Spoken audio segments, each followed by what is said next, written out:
हमारे YouTube channel को subscribe करें ताकि आने वाले वीडियो आप तक सबसे पहले पहुंचे। अल्हम्दुलिल्लाहि नहमदुहु व नस्तईनुहु व नस्तगफिरुहु व नु'मिनु बिही व नतवक्कलु अलैहि व नऊज़ु बिल्लाहि मिन शुरूरि अनफुसिना व मिन सय्यिआति अअमालिना मन यहदिहिल्लाहु फला मुदिल्ल लहु व मन युद्लिल फला हादिय लहु व नशहदु अन्न सय्यदना व सनदना व हबीबना व शफीअना मुहम्मदन अब्दुहु व रसूलुहु सल्लल्लाहु अलैहि व अला आलिहि व अस्हाबिहि व मन तबिअहुम बि ihsan इला यौमिद्दीन अम्मा बाद फ़अऊज़ु बिल्लाहि मिनश शैतानिर रजीम बिस्मिल्लाहिर रहमानिर रहीम क़ुल या अहलल किताबि तआलौ इला कलिमतिन सवाइन बैनना व बैनकुम अल्ला नअबुद इल्लल्लाह व ला नुश्रिक बिही शैअन व ला यत्तखिज़ बअदुना बअदन अरबाबन मिन दूनिल्लाह फ़इन तवल्लौ फ़क़ूलू अशहदू बिअन्ना मुस्लिमून व क़ाल नबी सल्लल्लाहु अलैहि वसल्लम कुल्लु मौलूदिन यूलदु अलल फ़ित्रह फ़अबवाहु युहव्विदानिही औ युनस्सिरानिही औ युमज्जिसानिही व क़ाल नबी सल्लल्लाहु अलैहि वसल्लम फ़ी मौदिन आख़र अल ईमान बिदअुन व सबऊन शुअबा अफ़ज़लुहा क़ौलु ला इलाहा इल्लल्लाह व अदनाहा इमाततुल अज़ा अनित तरीक़। ओम अल्लाह शरणं गच्छामि अधमादिष्टात्मनः ओम अति दयालु सतत कृपालु ब्रह्मनामना सप्रगाच्छुत्रम अकार्यम आवरणम अस्नाविरम शुद्धम अपावृद्धम कबीर मनीषी परिभू स्वयं भूर्यात् लुप्त्वर्थान वैद्धाच्छाश्वतिभ्यः समाभ्यः अष्टादश पुराणेषु व्यासस्य वचनद्वयं पुरोपकार पुराय पापाय परपीडनम हस्तस्य भूषणं दानं सत्यं कंठस्य भूषणं श्रोत्रस्य भूषणं शास्त्रं भूषणैक्यं परियोजनं भयादस्याग्निस्तपति भयात् तपति सूर्यः भयादिन्द्राश्च वायुश्च मृत्युर्धावति पंचमः। मंच पर उपस्थित हमारे सभी बुद्धिजीवी उलमाए किराम दानिश्वरान निज़ाम हमारे सभी अतिथिगण दूर दराज से आए हुए मेरे भाइयों और इस मदरसे में ज़ेर तालीम सभी तलबा असातिज़ा किराम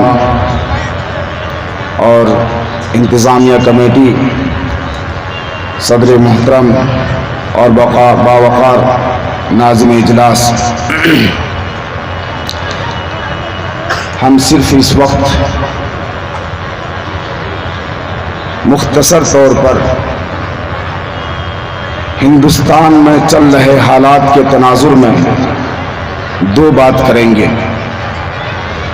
और दो ऑब्जेक्शंस, दो आपत्ति, दो एतराज और दो विभ्रांति, दो मिसअंडरस्टैंडिंग्स और दो गलत फहमियाँ जो हमारे और गैर मुस्लिम भाइयों के बीच में चल रही हैं और मुसलमानों पर जो ऑब्जेक्शन लगाया जाता है, बहुत सारे ऑब्जेक्शंस हैं। हम इस वक्त सिर्फ दो इस इजलास के माध्यम से, चूँकि हम इस मदरसे के तालिब इल्म रह चुके हैं, हमारा हक बनता है कि वो मादरे इल्मी जिसने हमको इस लायक बनाया कि हम आपके सामने अपने मजहब पर रोशनी डालने के साथ बिरादरान वतन और दिगर मजहबों की रोशनी में हम दावत का पैगाम, दावत की बात को बिरादरान वतन तक पहुँचाएँ।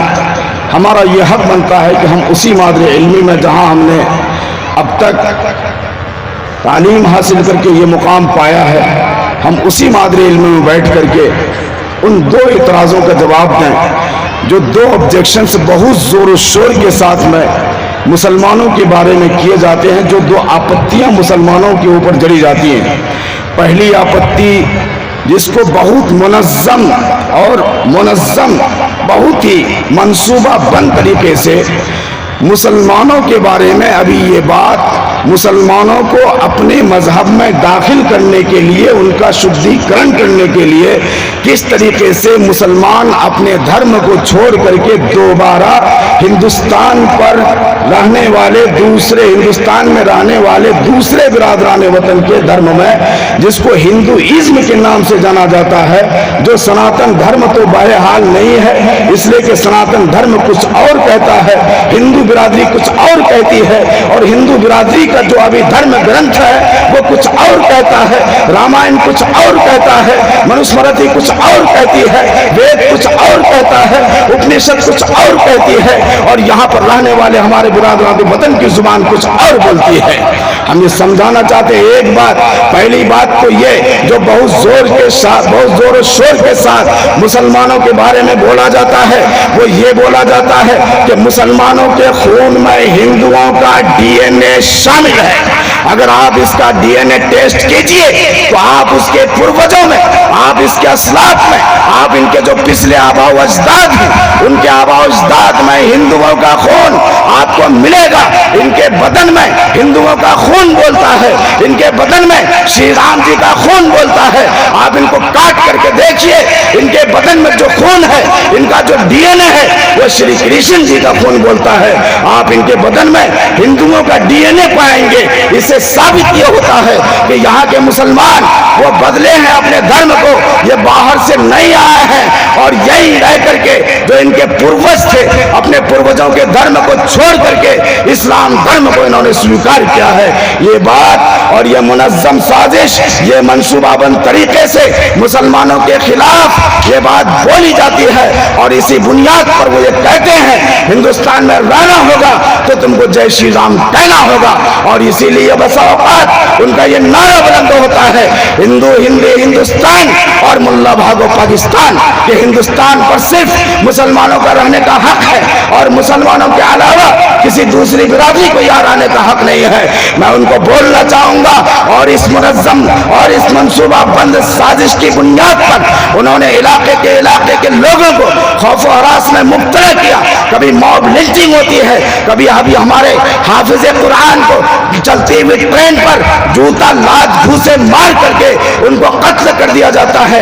आज भी एक मर्डर हुआ, कल भी एक मर्डर हुआ, और जहां पर भी देखा जाता है जो मुसलमान है उनके चेहरे पर दाढ़ी है, सुन्नते रसूल सजी हुई है, कुर्ता पायजामा पहन रखा है और टोपी भी लगी हुई है, तो उनकी साजिश के तहत में उनको मुनज़्ज़म और मंसूबाबंद तरीके से चारों तरफ से उनको घेर करके बस सिर्फ एक कोई बात छेड़ दी जाती है, कोई उसको ऐसा जुमला कह दिया जाता है जो छेड़खानी का जुमला होता है, और उस बुनियाद पर उनको सभी लोग मिल करके कत्ल कर देते हैं। मेरे भाइयों, अगर आप ये कहते हो कि मुसलमानों के बदन में जो डीएनए है और डीएनए में हिंदुओं का खून शामिल है, जिस बुनियाद पर तुम सबों को फिर दोबारा इर्तिदाद की तरफ मोड़ रहे हो, दोबारा हिंदू बनने की तालीम देते हो, और दोबारा अपने मजहब को छोड़ने के बारे में तुम कहते हो, कभी वर्ग बनाते हो। मैं तुमसे आज की तारीख में इस इजलास के माध्यम से, हम अपने मादरे इल्मी के माध्यम से जामिया सिद्दीकिया डगरवाहाट जो कि सीमांचल की धरती पर सबसे बड़ा और मिसाली इदारा है, जिस मदरसे में आप इस इजलास में बैठे हैं, इस इजलास के माध्यम से, इस सभा के माध्यम से मैं तमाम हिंदुस्तान में रहने वाली हिंदू बिरादरियों से और उन तमाम शर्फपसंद अनासिर से ये बात कहना चाहता हूं कि हमारे खून में हिंदुओं का डीएनए शामिल नहीं है, बल्कि तुम्हारे खून में मुसलमानों का डीएनए शामिल है। आप याद करो, और सबसे पहले इंसान जिसने इस धरती पर जन्म लिया उसका नाम हजरत आदम अलैहिस्सलाम है। आदम अलैहिस्सलाम सबसे पहले इंसान है जिसको हम स्वयं मनु के नाम से जानते हैं, और तुमने उसको आद मनु के नाम से जाना। जिसको हमने नूह अलैहिस्सलाम के नाम से जाना, तुमने उसको स्वयं मनु के नाम से जाना। भाषा के अंतर होने की बुनियाद पर या जुबान के फर्क होने की बुनियाद पर एक दूसरे के मार काट करके जमीन पर ऐसा फसाद मचाओगे जो फसाद के तारीख पर किसी कौम ने नहीं दोहराया, जिस फसाद को तारीख में किसी कौम ने नहीं दोहराया। क्या ऐसा फसाद करना चाहते हो? हम अपने आप को आदमी कहते हैं और हम ये मानते हैं, तुम भी मानते हो।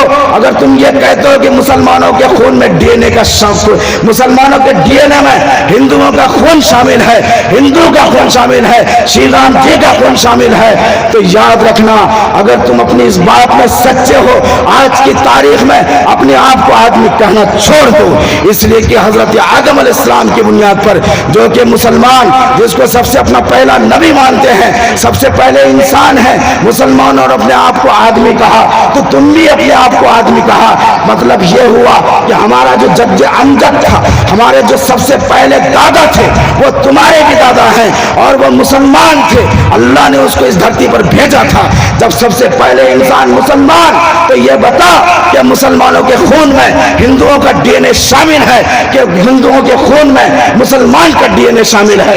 आज की इस इजलास के माध्यम से मैं तुमको ये भी बता देना चाहता हूँ, जिस श्री राम की बुनियाद पर तुम हर जगह एक नारा बुलंद करते हो और जय श्री राम का नारा खुद लगाते हो और दूसरों को भी मजबूर करते हो जय श्री राम का नारा लगाने पर, क्या तुमने उस श्री राम जी की तारीख को पढ़ा? क्या तुमने उस श्री राम जी के इतिहास को पढ़ा? क्या तो श्री राम जी के इतिहास के लिखने वाले और उनकी रचना करने वाले, उनकी सीरत को लिखने वाले, उनकी जीवनी को लिखने वाले, क्या तुमने गोस्वामी तुलसीदास जी की सीरत को पढ़ा? क्या तुमने उसकी बोली को समझा? क्या तुमने उस श्री कृष्ण जी को समझा जिस श्री कृष्ण जी की तालीम में सिर्फ इस्लाम है, इस्लाम बोलता है? इसलिए मैं ये कहता हूँ कि हमारे खून में डीएनए जो है वो मुसलमान का डीएनए है, किसी हिंदू का डीएनए नहीं है। जय श्री राम जी कौन थे? उस जमाने की भाषा को अगर आप सामने रखें, उस जमाने की जुबान को अगर आप सामने रखें, तो जय श्री राम जी ये मुसलमान थे। उस जमाने की भाषा को अगर सामने रखें तो श्री कृष्ण जी मुसलमान थे। उस जमाने की भाषा को अगर सामने रखें तो श्री कृष्ण जी के मानने वाले मुसलमान थे। उस जमाने की भाषा को अगर सामने रखें तो अर्जुन कौन था? अर्जुन मुसलमान था। संजय कौन था? संजय मुसलमान था। उस जमाने में वो तुमने श्री राम जी की पूजा की। श्री राम जी इंसान थे, श्री राम जी मुसलमान थे, और यही वजह है कि श्री राम जी गोस्वामी तुलसीदास जी ने जब रामायण, जिसको हम रामचरितमानस के नाम से जानते हैं, वो रामचरितमानस जिसको हम रामायण के नाम से जानते हैं, हर मंदिर में पढ़ा हुआ होगा, हर मंदिर में उस किताब को तकद्दुस का दर्जा हासिल है।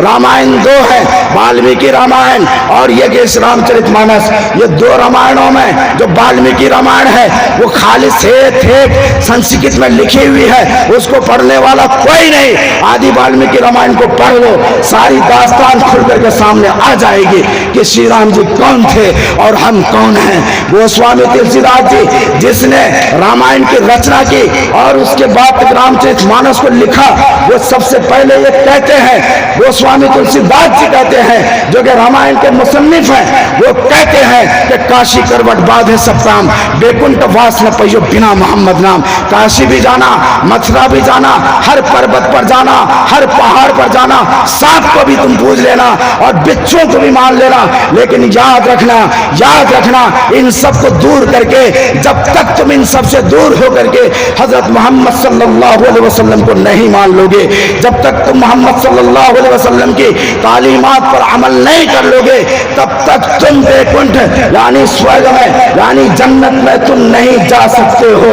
ये कौन कहता है? ये गोस्वामी तुलसीदास जी कहते हैं, जिसने रामचरितमानस को लिखा, उस रामायण को लिखा जिस रामायण में तुम श्री राम जी का गुणगान करते हो, लेकिन वही रामायण जब गोस्वामी तुलसीदास जी अल्लाह की तारीफ करते हैं, अल्लाह की वंदना करते हैं और अल्लाह को एक बताते हुए समझाते हैं, वो ये कहते हैं कि वो ये कहते हैं वही रामायण में वो ये कहते हैं कि खुदा कौन है, खुदा की तारीफ करते हैं। कौन? गोस्वामी तुलसीदास जी। रामायण बोलता है, रामायण बोलता है, क्या बोलता है? कठोपनिषद बोलता है, क्या बोलता है? भयादस्याग्निस्तपति भयात्तपति सूर्यः भयादिन्द्राश्च वायुश्च मृत्युर्धावति पंचमः भयाद्वातपवते भयोदिति सूर्यः भयादिन्द्राश्च वायुश्च मृत्युर्धावति पंचमः। किसके डर से ये हवा चलती है? अल्लाह का तारुफ कराया गया है, ईश्वर की वंदना से पहले ईश्वर का गुणगान किया गया है, ईश्वर का परिचय कराया गया है। वो खुदा कौन है? जिसने राम को भी पैदा किया, जिसने श्री कृष्ण जी को पैदा किया। तुम ये कहते हो कि श्री कृष्ण जी का निधन दम नहीं बल्कि उनको मारा गया। आप जो कहते हो श्री कृष्ण जी जब वहां पर एक पेड़ के नीचे योग कर रहे थे, साधना में थे, उसी वक्त एक तीर आया और तीर आकर के श्री कृष्ण जी के तलवे में लगा। तीर आता है तो कहां लगता है? तीर आता है तो सीने में लगता है, तीर आता है तो माथे पे लगता है, तीर आता है तो पीछे से आया तो पीठ में लगा, तीर आया घुटने में लगा। लेकिन यह हैरत की बात है, आज तक हिंदू इतिहास के पास, हिंदू धर्म भाइयों के पास, हिंदू धर्म ग्रंथियों के पास इस बात का जवाब नहीं है कि तीर आया और तलवे में कैसे लग गया। मैं उसका जवाब मेरे विकासानंद ब्रह्मचारी श्याम सुंदर शिवाश्रम मठ के महाराज देते हैं। वो कहते हैं श्री कृष्ण जी उस वक्त नमाज पढ़ रहे थे। दुनिया में कोई भी नबी आया वो नमाज लेकर के आया, वो योग लेकर के आया। योग कहते हैं जोड़ को। नमाज दो लफ्जों से मिलकर के बना है, नम और अजा। ये जो लफ्ज नमाज है यह वो अरबी भाषा नहीं है, ये उर्दू भाषा नहीं है। पूरे कुरान को उठाकर देख लीजिए, 6666 आयत है, लेकिन कहीं पर भी लफ्ज नमाज का तस्करा नहीं है। पूरी हदीस उठा करके देख लीजिए, कहीं पर भी हदीस में लफ्ज नमाज का तस्करा नहीं है। नमाज के लिए जिस लफ्ज का तस्करा है वहां पर अस्सलात आया है, नमाज नहीं आया है। हदीस में भी अस्सलात आया और कुरान में भी अस्सलात आया।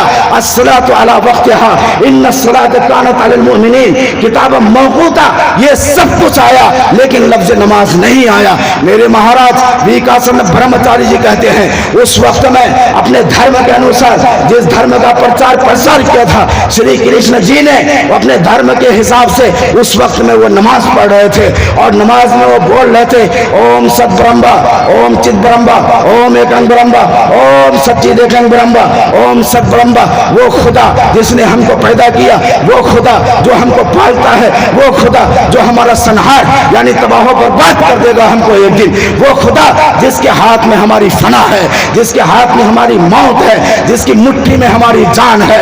ओम सत ब्रह्मा, वो खुदा सच है, वो खुदा बरक है। ओम सत ब्रह्मा, ओम चित ब्रह्मा, वो खुदा जो हमारे दिमाग में है, वो खुदा जो हमें बुद्धि देता है, वो खुदा जो सोचने समझने की शक्ति देता है, उस खुदा की हम उपासना करते हैं। ओम एकम ब्रह्मा जो कि एक है, ओम एकं ब्रह्मा जो कि एक है। यो वृद्धा तुच्छते सब ब्रह्मा। ब्रह्म किसको कहा जाता है? जो सबसे बड़ा होता है उसको ब्रह्म कहा जाता है। श्री कृष्ण जी नमाज में जाते हैं और एक तीर आता है, लोग उनके ताक में रहते हैं। हर नबी को सताया गया, हर रसूल को सताया गया। एक एक नबी के ऊपर उन लोगों ने इतना जुल्म किया कि लोहे की कंगी तपा करके उसके बदन पर चला दी गई और उनकी पूरी खाल को खींच लिया गया।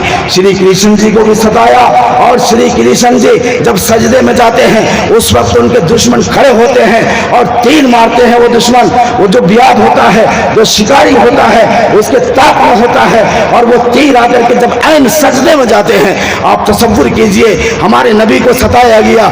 उस वक्त सताया गया जब आप सजदे में थे, सजदे में जाते हैं। उक़बा इब्न अबी मुअय्यद जो अबू जहल था और उसके अलावा जितने भी रुआसाए मक्का थे, जितने भी शयातीन थे, सरकश शैतान थे, वो सब ये देखते हैं वो नबी जिसकी नबुव्वत की बुनियाद पर, जिसकी नबुव्वत के एक ऐलान की बुनियाद पर पूरे मक्के में खाना जंगी वो हो चुकी है और भाई भाई का दुश्मन हो चुका है, वो नबी अभी सिहाने मक्का में दाखिल हुआ है।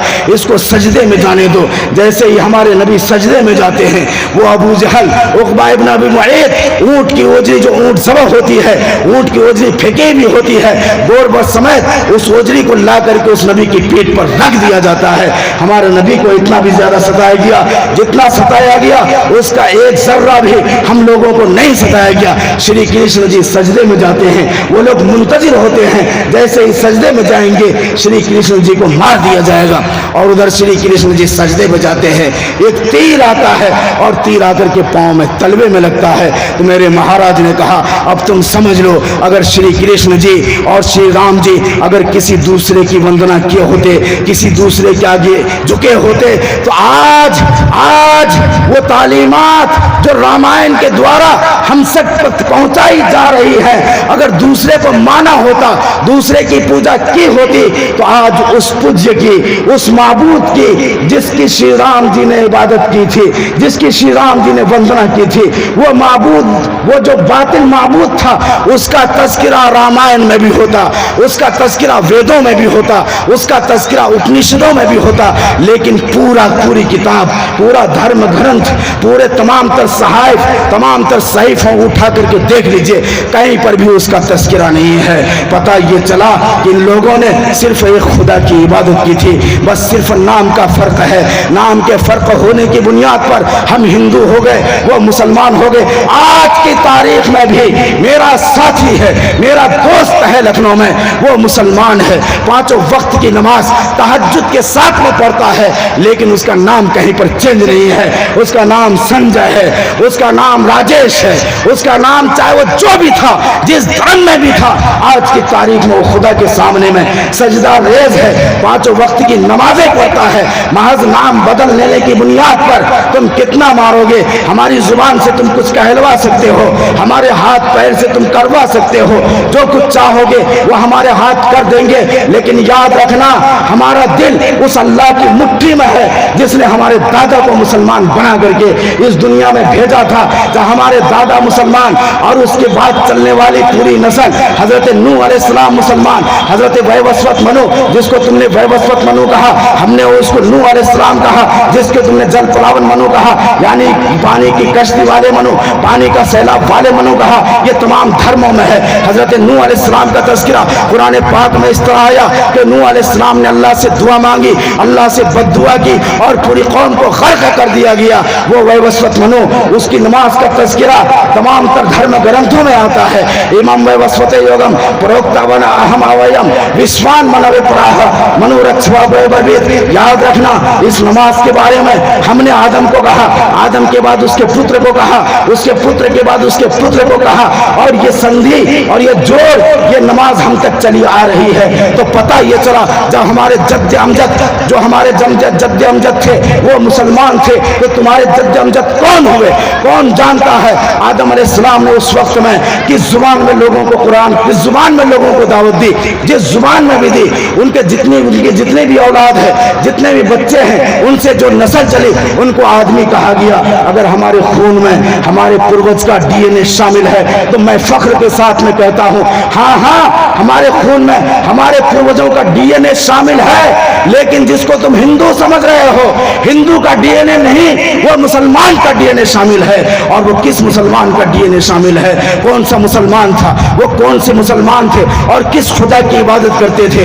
उस खुदा का तज़किरा करते हुए कहता है, कट उपनिषद बोलता है, भयादस्याग्निस्तपति भयात्तपति सूर्यः भयादिन्द्राश्च मृत्युश्च धावति मृत्युर्धावति पंचमः भयाद्वातः भवति भयोदिति सूर्यः भयादिन्द्राश्च वायुश्च मृत्युर्धावति पंचमः।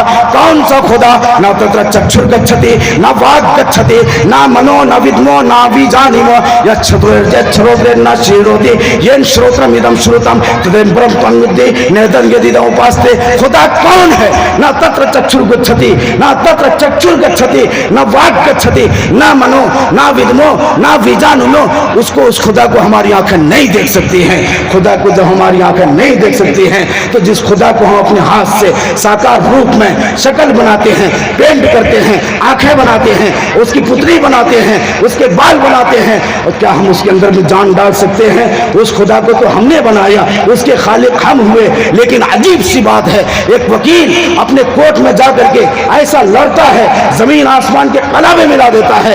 एक जज जो अपने कोर्ट में जमीन आसमान के कलावे मिला देता है, लेकिन जब वो जाता है, घर पहुंचता है, तो घर पहुंचने के बाद में वही मिट्टी के खिलौने को वो सजदा करता है, उसके सामने में सजदा रेज होता है, जहां पर उसकी बुद्धि खत्म हो जाती है। एक वकील जिसका पूरा कोट काला होता है और उसकी टाई सफेद होती है, उसका मतलब यह था कि देखो वकील, तुमने पढ़ लिख करके इस लॉ को पास कर लिया है, अब तुम हक और बातिल के दरमियान फैसला करना। अगर तुमने हक और बातिल के दरमियान फैसला नहीं किया, जिस दिन तुम ये छोड़ दो उस दिन ये कोट उतार लेना। इसीलिए जब वकील कोर्ट में पहुंचता है तो अपना काला जुब्बा और उसके बाद फिर सफेद टाई लगाकर ही वो जाकर के जज के सामने में बहस कर सकता है। ये इस बात की अलामत थी। देखो ये जो कोर्ट है, ये कोर्ट में काला कानून है। ये सारे के सारे लोग यहाँ पर झूठ की खेती होती है। तुम झूठ की खेती मत करना, तुम हक का साथ देना। पूरा कोट, पूरा जुब्बा उसका काला होता है, लेकिन उसकी जो टाई होती है वो सफेद होती है। ये इस बात की दलील है कि खैर और आले खैर का गलबा कम हो सकता है, लेकिन आले खैर और आले हक जो है वो हमेशा गालिब होकर के रहेगा। हल हक को यालो वला योला, हक हमेशा बुलंद रहेगा, हक को कभी मगलूब नहीं किया जा सकता है। उस वकील से ये कहा गया था कि देखो ये कोट इस बात की दलील है, ये टाई इस बात की दलील है। इन शरपसंदों के बीच में से जो झूठ है उसको अलग करना, और जो शर है, जो हक है उसको अलग करना, और जो बातिल है उसको अलग करना। इसलिए छोटी सी टाई लगाई और वो सफेद है। आपने देखा होगा सरस्वती जी की जब वंदना होती है, वो सरस्वती जिसको हंस के सवारी पर बैठाया जाता है, उसके एक हाथ में बीन है और दूसरे हाथ से वो ताल बजाती है, और एक हाथ में लड्डू है, दूसरा हाथ से वो आशीर्वाद दे रही होती है। वो एक औरत का रूप है और उसकी जो सवारी है सफेद साड़ी में वो औरत मलबूस होती है। कहा जाता है ये विद्या की देवी है, ये इल्म की देवी है, और इसकी वंदना करो तो इसकी वंदना करने के जरिया तुम्हारे इल्म में इजाफा होगा, तुमको सबक याद हो जाएगा, तुम्हारा उद्देश्य पूरा होगा, तुम हर एग्जाम में, हर परीक्षा में सफल हो जाओगे। इसलिए हर साल सरस्वती जी की वंदना होती है। लेकिन यहाँ पर कहा यह गया था, मेरे महाराज ने कहा सरस्वती, यहाँ पर उसको समझाया गया था इल्म कैसा होता है। इल्म सफेद होता है, उसकी साड़ी सफेद होती है। चूंकि विद्या स्त्रीलिंग है, मुअन्नस है, इसलिए उसको औरत का रूप दिया गया।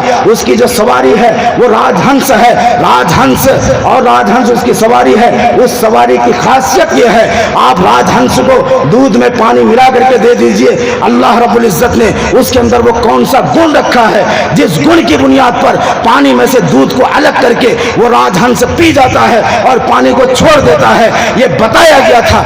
इल्म हासिल करने वालों, ऐ तालिब इल्मों, ऐ उलमाओं, ऐ दानिश्वरों, ऐ बुद्धिजीवियों, तुम जिस इल्म को हासिल करते हो उस इल्म का मतलब यह है हक को अलग कर देना, बातिल को अलग कर देना, पानी का पानी और दूध का दूध तुम अलग कर लेना। और उसके बाद तो फिर उसकी जो बांसुरी बजाती है, बांसुरी बजा करके ये समझाया गया था कि देखो एक हाथ से वो ताल पीट रही होती है, दूसरे हाथ से बीन बजाती है, दूसरे हाथ से ताल में मिलाती है। बांसुरी के ऊपर में जो छेद होते हैं, जो सुराख होते हैं, वो पांचों चारों उंगलियां उसकी सुराख उसके वो छेद पर होती हैं, और उसके बाद फिर मुंह में बीन होता है।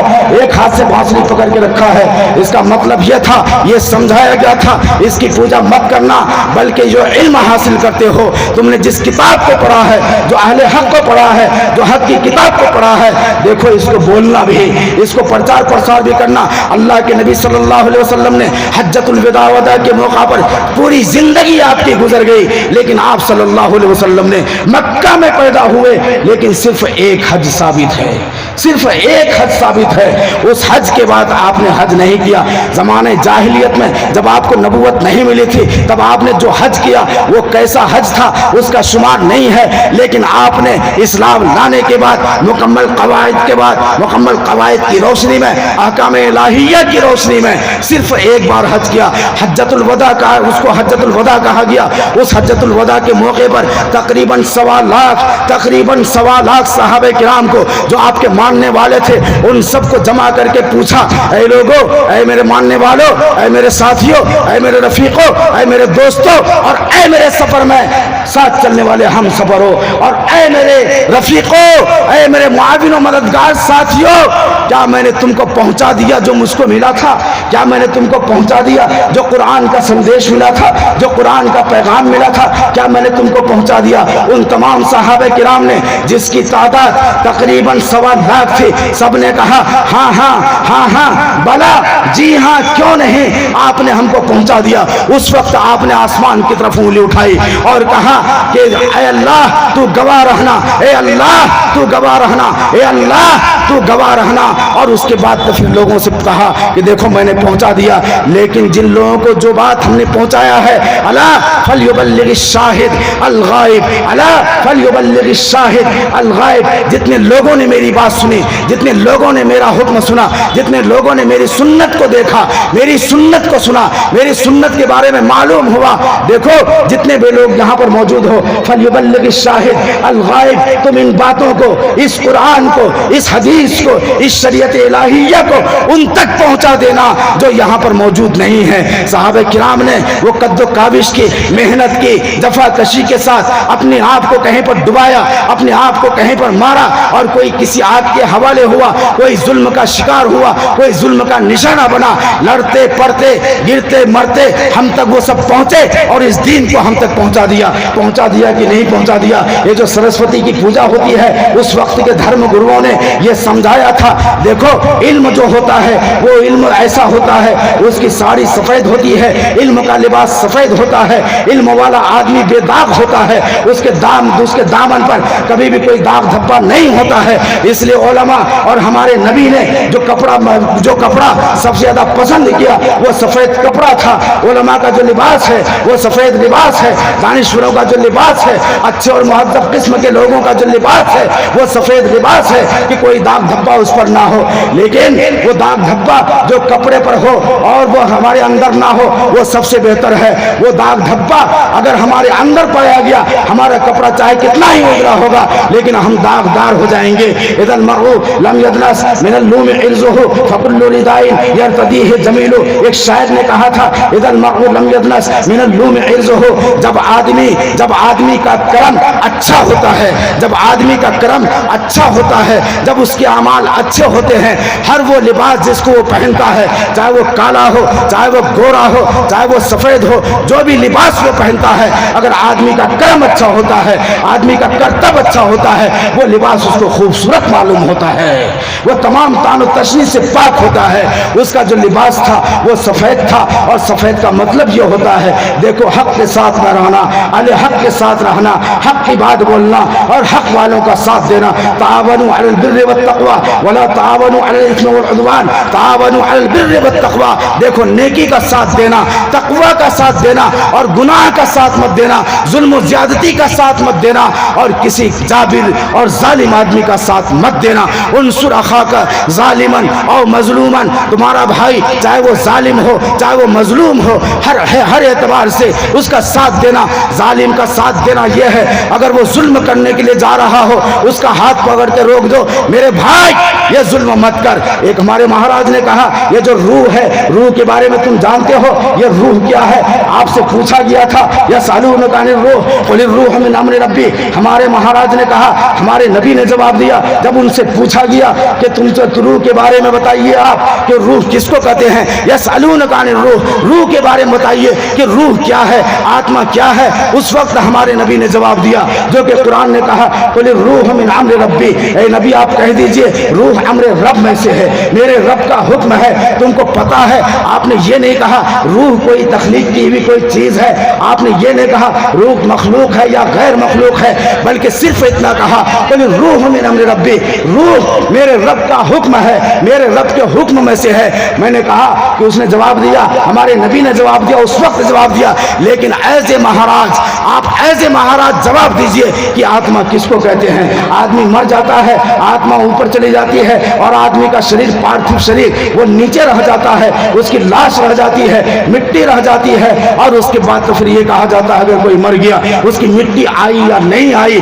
उसका नाम नहीं लिया जाता है, बल्कि ये कहा जाता है डेड बॉडी कहाँ है, डेड बॉडी आई या नहीं आई, मय्यत आई या नहीं आई, लाश आई या नहीं आई, ये बताइए आप हमको। मैंने पूछा महाराज से कि ये आत्मा क्या है जो ऊपर चली जाती है, और जब तक इंसान जिंदा रहता है वो आत्मा उसके साथ में रहती है। मेरे महाराज ने कहा कि देखो, एक आदमी जब कोई गलत काम करने के लिए अपना कदम आगे बढ़ाता है, एक जालिम आदमी जब कोई जुल्म करने के लिए अपना हाथ आगे बढ़ाता है, एक जालिम आदमी जब अपनी जुबान से कोई गलत बात बोलने के लिए अपनी जुबान को वो खोलता है, अपने मुंह को खोलता है, उस वक्त उसके अंदर से एक आवाज आती है, वो आत्मा की आवाज होती है। वही आत्मा है जो आवाज है, जो हक की आवाज है, उस जालिम से वो आवाज कहती है, अंदर से जो आवाज आती है, ऐ आदमी, ऐ जालिम, ये जुल्म मत कर, एक आवाज आती है। जालिम को जुल्म करने से पहले अंदर से ये आवाज आती है, उसको समझाता है, कुरान समझाता है, अगर वो पढ़ा हुआ होता है, हदीस समझाती है, अगर वो आलिम रब्बानी है, उसको शरीयत मुताहरा समझाती है, तमाम तर रोशनियां, तमाम तर हवाले जात उस जालिम के सामने में खुल जाते हैं। अंदर से आवाज आती है, ए आदमी ये काम मत कर। एक आवाज आती है या नहीं आती है? मेरे महाराज ने कहा, ये जो आवाज आती है बस समझ लो अम्र रब वही है, मेरे रब के हुक्म में से है, मेरे रब का आदेश है। वो जो आदेश है कुन फयकून, अल्लाह ताला ने हजरत आदम अलैहिस्सलाम को तैयार किया, जान जो डाला, जान डालने के लिए ये नहीं कहा कि कोई तख्लीक शुदा कोई चीज उसके मुंह के अंदर में डाल दी, बल्कि ये कहा इज़ा अराद अमरन इज़ा अराद शयअन अन यक़ूल लहू कुन फयकून। जब वो किसी चीज का इरादा करता है वो कहता है हो जा। अम्र, यहाँ पर अम्र दाखिल हुआ, हुक्म खुदा का दाखिल हुआ, ईश्वर संदेश दाखिल हुआ, और उसके बाद हजरत आदम अलैहिस्सलाम उठ करके बैठ जाते हैं। यही अम्र रब है जो हर इंसान के अंदर मौजूद है। इंसान जब कोई गलत काम करता है तो वो आदमी, उस आदमी के अंदर से एक आवाज आती है, ए आदमी ये काम मत कर, अपना कदम अब आगे मत बढ़ा। उसके बाद जब उस आवाज को वो नहीं सुनता है, उस बरेकर को वो तोड़ करके आगे बढ़ता है, वो जालिम हो जाता है। हमारे रब ने हजरत आदम अलैहिस्सलाम से कहा कुन, आपको कहा हो जा तो वो हो गया। इसीलिए हजरत आदम अलैहिस्सलाम को हमने आदम से जाना, आदम के नाम से जाना, लेकिन उन धर्म ग्रंथों ने कहीं पर आदम नहीं कहा, कहीं पर भी आदम नहीं कहा, बल्कि क्या कहा, स्वयंभू मनु कहा। स्वयं का माना होता है खुद ब खुद, भू का माना होता है संस्कृत में होना, भवती भवता भवंती यानी होता है, और वो दो होते हैं सेगा, जिस तरह अरबी के सेगे होते हैं, अरबी में गर्दान हुआ करती है, और तसर्रुफ होता है, इल्म तसरीफ होता है, इल्म सर्फ होता है, उसी तरीके से संस्कृत में कायदे होते हैं, उसकी गर्दान हुआ करती है। और उन गर्दान की रोशनी में कहा भू, स्वयं भू। जब आदम का पुतला बनकर के तैयार हो गया और वो खुद बखुद उठ करके खड़े हो गए, भू यानी हो जा, वो हो गए। इसलिए आदम अलैहिस्सलाम को क्या कहा, स्वयंभू मनु। मनु कहते हैं उस आदमी को जिसको पैगंबरी मिली हो, जिसको मनुत्व प्राप्त हुआ हो, जिसको नबुव्वत मिली हो। अल्लाह रब्बुल इज्जत ने इस धरती पर सबसे पहले जिस इंसान को भेजा उसका नाम स्वयंभू मनु, उसका नाम आदम अलैहिस्सलाम इसी एतबार से है। ये बताइए आदम अलैहिस्सलाम मुसलमान थे या हिंदू थे? तो हमें हमारे डीएनए में हिंदू शामिल, हिंदुओं का खून शामिल होने से पहले ये सबसे पहले आपको घोषित करना पड़ेगा। इस हिंदुस्तान की धरती श्रीलंका में भेजे गए सबसे पहले इंसान हजरत आदम अलैहिस्सलाम का धर्म क्या था? यकीनन उसका जवाब आपके पास नहीं है। उसका जवाब सिर्फ एक कौम के पास है, जिस कौम के पीछे आप पड़े हुए हैं, जिस कौम को आप गाजर मूली की तरह काट देना चाहते हैं, जिस कौम पर आप अपने बनाए हुए कानून को थोपना और उस पर मुसल्लत करना चाहते हैं, उसका जवाब सिर्फ उसी कौम के पास है। और वो कौम ये कहती है उस नबी का नाम आदम था और उस नबी का धर्म इस्लाम था, उस नबी का नाम आदम था। इसी बुनियाद पर हम भी अपने आप को आदमी कहते हैं। और ऐ मेरे हिंदू भाइयों, तुम भी अपने उसी एक नबी आदम की बुनियाद पर तुम अपने आप को आदमी कहते हो। अगर तुम उस नबी का नाम आदम नहीं मानते हो, दूसरा नाम मानते हो, स्वयंभू मनु मानते हो या वैवस्वत मनु मानते हो या जो भी नाम मानते हो, तो सबसे पहले अपने नाम को उस नबी के नाम पर कर लो। वो जो वैवस्वत मनु हो तो क्या कहोगे? हमने अपने आप को आदमी कहा, लेकिन तुम क्या कहोगे? व्यवसायी कहोगे? क्या कहोगे? मनवा कहोगे? क्या कहोगे?